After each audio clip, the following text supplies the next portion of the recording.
Bugün Azərbaycan Ailə Akademiyası və Avint şirkətlər qrupunun birgə təşəbbüsü ilə 17 noyabr Prematür günü fərqindəlik günü olaraq qeyd etdik. Məqsədimiz Azərbaycan ailələrini maarifləndirməkdir və Prematür gününün əhəmiyyətini valideynlərin diqqətinə çatdırmaqdır.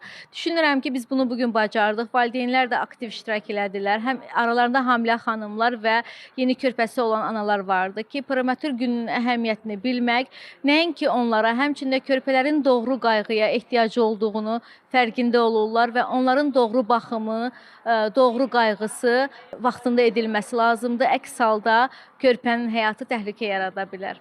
Prematür dediyimiz zaman 37 həftədən aşağı doğulan hər bir körpə prematür körpə sayılır və onların xüsusi qayğıya ehtiyacı vardır. Prematür körpənin dünyaya gəlmə səbəbləri müxtəlif infeksion xəstəliklər və ya da anadan və ya da körpədən qaynaqlanan bir səbəblərdir ki, bu haqda valideynlər məlumatlı olmalıdırlar və onlar xüsusi qayğıya ehtiyacı olan körpələrdir ki, onların çəkiləri 500-1500 qram arası dəyişə bilər. Bu dönəmi valideynlər stresli yaşasalar da biz onların yanında olmağa çalışdıq. Bu günlərin fərqindəlik gününü valideynlərlə qeyd etdik.